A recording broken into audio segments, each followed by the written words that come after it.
बिस्मिल्लाहिर्रहमानिर्रहीम अस्सलातु वस्सलामु अलैका या रसूलल्लाह। अस्सलामु अलैकुम। दुआ करती हूँ कि आप सब लोग अपने अपने घरों में सेहत, ज़िंदगी, तंदुरुस्ती, सुकून और इज़्ज़त के साथ होंगे इंशाअल्लाह ताला। अच्छा, ये सुबह के 7:15 बजे हैं। इस टाइम मेरे बच्चे स्कूल के लिए चले गए हैं। बड़े बच्चे सोए हुए हैं। उन्होंने कोई 10 बजे उठेगा, उसको 10 बजे नाश्ता चाहिए। कोई 12 बजे उठेगा, उसको 12 बजे नाश्ता चाहिए। तो वो मेरी बाजी हेल्पर वो भी 10 बजे के करीब आती हैं और दूध वाला भी 10 बजे के करीब आता है। तो मैं इस टाइम फ़ारिग थी तो मैंने कहा अच्छा छोटी सी एक वीडियो बना लेती हूँ। ये मैं आपको फ़ेस वॉश दिखा रही हूँ। मेरी एक सिस्टर ने पूछा था कि आप कौन से वाला इस्तेमाल करती हैं, उसका नाम भी हमें बताएं। ये डीप क्लींज़र के नाम से है और मुझे ये स्किन स्पेशलिस्ट ने बताया था और तकरीबन 2 साल हो गए हैं मैं इसको इस्तेमाल कर रही हूँ। इंतहाई बेहतरीन इसका रिज़ल्ट है। जब से मैंने इसको इस्तेमाल किया है मेरे चेहरे पे ना कोई ईचिंग, ना कोई एक्नी। पहले फिर भी था कि गर्मियों में किसी न किसी किस्म का मुंह पे ना कोई दाना शाना निकल आता था, लेकिन जब से मैंने ये इसको इस्तेमाल किया ना तो कभी भी कोई भी पिंपल नहीं आया ना चेहरे पे। और आपने ये करना है कि पहले चेहरे को वेट कर लेना है और उसके बाद बिल्कुल थोड़ा सा, मेरे ख़्याल में 1 ड्रॉप ही चाहिए होता है। सबसे पहले आपने अपना चेहरा गीला करना है, उसके बाद इतना सारा ये लेके और फेस पे लगा लेना है। उसको अच्छी तरह 1 आध मिनट मसाज करना है सॉफ्टली सा और उसके बाद अपना फ़ेस वॉश कर लेना है। इंतहाई बेहतरीन मैं कहती हूँ कि ये फ़ेस वॉश है और सस्ता भी है क्योंकि ये 1200 या 1000 का मिलता है और साल नहीं तो चलो भी 8 माह तो आपके गुजर ही जाएंगे ना। और डॉक्टर ने मुझे ये भी कहा था कि आप इसको लाइफ टाइम इस्तेमाल कर सकते हैं, इसका कोई भी साइड इफ़ेक्ट नहीं है।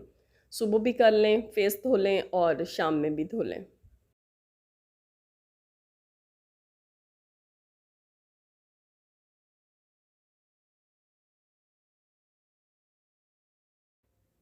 ये मैं बनाने लगी हूँ मटन के पाए और मैं ये कल ही मिट्टी की हांडी लेके आई थी। सारी रात इसको पानी में डिप करके रखा और सुबह इसको अच्छी तरह वॉश करके तो मैंने कहा इस्तेमाल कर रही हूँ। तो अभी मैंने देखा कि इसके एक कॉर्नर पे ना छोटा सा एक क्रैक सा आ गया है। तो अल्लाह जाने ये रास्ते में आते हुए लेके आए हैं या शॉप वाले ने ऐसी दी है। ये भी एक मैं लेके आई थी, इसमें 1 केजी का जो दही है ना वो मैंने लगाया और आप ये देखें कि कितना बेहतरीन दही लगा है। आज मैं बहुत ही इजी तरीके से पाए बनाने लगी हूँ और टेस्टी इंतहा के।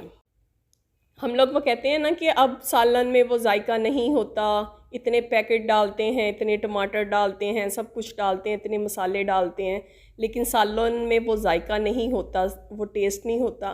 तो इसकी ये भी रीज़न है कि हमारी जो पुरानी बुज़ुर्ग ख़वातीन थी, हमारी जो पुराने लोग थे, वो बिल्कुल सादा हंडी बनाते थे। सादा, इसमें कोई ऐसा मसाला नहीं था डलता, विनीगर नहीं था डलता, कोई बाज़ारी पैकेट नहीं थे इस्तेमाल करते। वो बिल्कुल सिंपल नमक, मिर्च, हल्दी और एक आध कोई मसाला डाल के तो वो सालन बनाते थे। अच्छा, इस तरह की जो चीज़ें होती हैं ना उनमें जितने कम स्पाइसेस होंगे ना उतना ही उनका टेस्ट ज़्यादा अच्छा होगा। अच्छा, ये मैंने 2 चम्मच ऑयल लिया, इसमें मैंने ये पाई को थोड़ा सा मिक्स कर लिया। एक दरमियाने साइज़ का टमाटर, 4-5 हरी मिर्चें और थोड़ा सा अदरक मैंने ब्लेंडर में डाला, थोड़ा सा पानी डाला और इसको अच्छी तरह मिक्स कर लिया।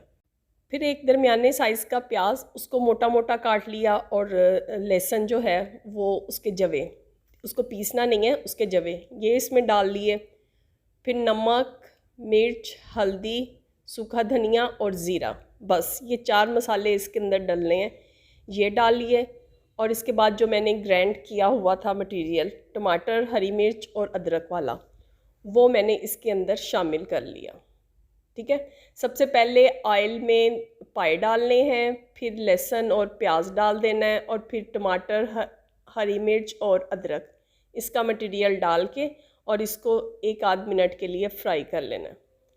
फिर इसके बाद इसमें पानी डाल लेना, खूब सारा पानी डालना है ताकि ये अच्छी तरह गल जाए। अगर आप हांडी में ना बनाना चाहें तो कुकर जिंदाबाद, इजी टू कुक। अच्छा, हमारी ना एक आंटी थी, हमारे घर के पास रहती थी, वो आंटी मेरी सहेली थी और उनकी जो बेटी थी वो मेरी छोटी सिस्टर की सहेली थी। वो आंटी के हस्बैंड जो है ना वो देसी मुर्गा या मटन जो थे ना वो मिट्टी की हांडी में पसंद करते थे कि मिट्टी की हांडी में ना बनाया जाए। उनकी बेटी ये करती थी कि सालन जो है वो कुकर में बना के तो मिट्टी की हांडी में ना अपने अब्बू के आने से पहले पहले ना मिट्टी की हांडी में ना मुंतकिल कर देती थी। तो ये भी आप कर सकते हैं, ये भी हो सकता है, लेकिन ये है कि उनको पता चल जाता था कि मिट्टी की हांडी में नहीं पका हुआ, ये कुकर का पका हुआ है। ये है कि मिट्टी की हांडी में बिल्कुल स्लो स्लो हल्की हल्की धीमी धीमी आंच पे पकता है, तो वो उसका जूस वगैरह भी अच्छी तरह निकल जाता है और टाइम थोड़ा लगता है, लेकिन ये है कि मज़ेदार चीज़ तैयार होती है। लेकिन ये है कि हम लोगों को आदत है कुकर की, इजी टू कुक, फटाफट कुकर में हर चीज़ डालें और पका लें। अगर ये हम लोग तो अब गैस वाले चूल्हों पे इस्तेमाल करते हैं ना, लेकिन इसके अलावा अगर ये मिट्टी की हांडी जो है ये लकड़ी की आग में इस पे पकाया जाए तो फिर क्या ही बात है। खाने का टोटली टेस्ट जो है ना वो चेंज हो जाता है। इसमें अब मैंने गरम मसाला डाला, थोड़ा सा सूखा धनिया डाला और थोड़ी सी काली मिर्च डाल दी। तो आप ये ख़ुद देखें ये पक पक के कितना थोड़ा सा रह गया और पाए बहुत ही अच्छे तरीके से गले हैं और इसका कलर देखें आपके कितना ही अच्छा है। हालांकि इसमें मैंने सिर्फ 2 चम्मच ऑयल डाला था, लेकिन ये कि आहिस्ता आहिस्ता धीमी धीमी आंच पे पकने से ना जो पाए थे ना उनके अंदर से भी जो रोगन शोगन था वो भी सारा निकल आया। बड़े मज़ेदार, बड़े टेस्टी बने थे और खा के कोई ऐसी तबीयत भी नहीं बोझल हुई कि गर्मी में हमने पाए खाए हैं, क्योंकि इसमें मसाले वगैरह कोई बाज़ारी पैकेट नहीं था, कोई और दूसरा मैंने इसमें मसाला ऐसा इस्तेमाल नहीं था किया, इसलिए बड़े ही अच्छे और बड़े ही मज़ेदार बने।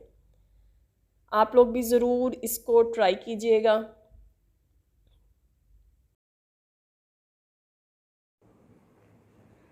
ये साथ साथ किचन भी समेटा गया।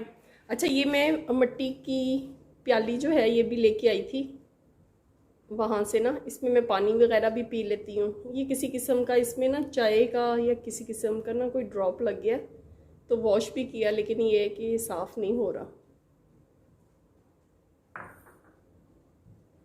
चलें जी, आज के लिए इतना ही। अगर आपको ये वीडियो अच्छी लगी हो तो मेरे चैनल को लाइक, शेयर एंड सब्सक्राइब कीजिएगा। अपना बहुत सारा ख्याल रखिएगा। अल्लाह ताला आपको और मुझे दुनिया और आखिरत की बहुत सारी आसानियाँ दे। अल्लाह हाफिज़।